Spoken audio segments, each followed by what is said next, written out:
The people of Pakistan respect your decision. They and the government of Pakistan recognize and respect. Bangladesh স্বাধীনতা অর্জন করার 2 বছরেরও বেশি সময় পর 1974 সালের 22 ফেব্রুয়ারি আনুষ্ঠানিকভাবে বাংলাদেশের অস্তিত্ব স্বীকার করে নিয়েছিল পাকিস্তান। এ ঘটনার মাত্র 4 মাসের মাথায় শতাধিক ব্যক্তির বিশাল এক বহর নিয়ে বাংলাদেশ সফরে এসেছিলেন পাকিস্তানের তৎকালীন প্রধানমন্ত্রী জুলফিকার আলী ভুট্টো। সেটি ছিল স্বাধীন বাংলাদেশে পাকিস্তানের কোনো প্রধানমন্ত্রীর প্রথম রাষ্ট্রীয় সফর। ভুট্টোর সফরকে কেন্দ্র করে তখন বাংলাদেশের মানুষের মধ্যে মিশ্র প্রতিক্রিয়া যেমন দেখা গিয়েছিল, তেমনই ঘটেছিল নাটকীয় নানা ঘটনা। পাকিস্তান ইন্টারন্যাশনাল এয়ারলাইন্সের একটি বিশেষ বিমানে করে জুলফিকার আলী ভুট্টো ঢাকায় পৌঁছান 27 জুন সকাল 11:30টায়। সে সময় তাকে বেশ ঘটা করে স্বাগত জানানো হয়েছিল, যা পরদিন ঢাকায় প্রকাশিত জাতীয় পত্রিকাগুলোর খবরের শিরোনামে উঠে আসে। ভুট্টোকে স্বাগত জানাতে বাংলাদেশের তৎকালীন প্রধানমন্ত্রী শেখ মুজিবুর রহমান নিজে ঢাকা বিমানবন্দরে উপস্থিত ছিলেন। ভুট্টো যখন বিমান থেকে নামছিলেন তখন শেখ মুজিবুর রহমানের নির্দেশে 19 বার তোপধ্বনির মাধ্যমে তাকে স্বাগত জানানো হয়।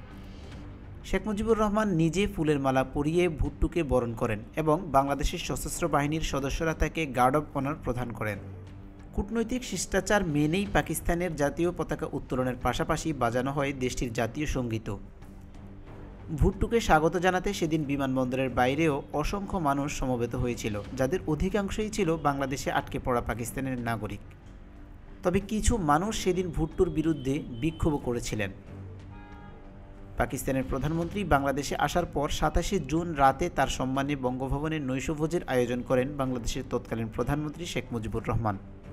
সেদিনের নৈশভোজে দুদেশের প্রধানমন্ত্রীর বক্তব্য নিয়ে শিরোনাম করে পত্রিকাগুলো, যেখানে তিক্ততা ভুলে গিয়ে পাকিস্তানের প্রধানমন্ত্রীকে নব অধ্যায় শুরু করার আহ্বান জানিয়েছেন বাংলাদেশের তৎকালীন প্রধানমন্ত্রী শেখ মুজিবুর রহমান। এছাড়া অবিভক্ত পাকিস্তানের দায় ও সম্পদের বণ্টন, বাংলাদেশে আটকে পড়া পাকিস্তানি নাগরিকদের প্রত্যাবর্তন সহ বেশ কিছু সমস্যা সমাধানের তাগিদ দেন তিনি। অন্যদিকে মিস্টার ভুট্টো তার ভাষণে 1971 সালের যুদ্ধকে ইতিহাসের এক নিষ্ঠুর ও লজ্জাকর অধ্যায় মন্তব্য করেন। দুদেশের মধ্যে স্বাভাবিক বন্ধুত্বপূর্ণ ও ভ্রাতৃত্বসুলভ সম্পর্ক স্থাপনের কথা বলেন mister Bhutto. The people of Pakistan respect your decision.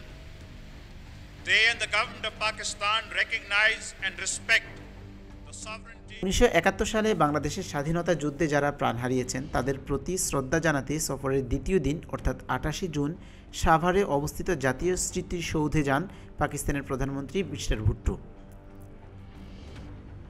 বাংলাদেশের প্রধানমন্ত্রীর তৎকালীন রাজনৈতিক সচিব তোফায়েল আহমেদকে সঙ্গে নিয়ে ভুট্টো স্মৃতিসৌধে শ্রদ্ধা জানান। সে সময় স্মৃতিসৌধের বাইরে ভুট্টোর বিরুদ্ধে বিক্ষোভ চলছিল।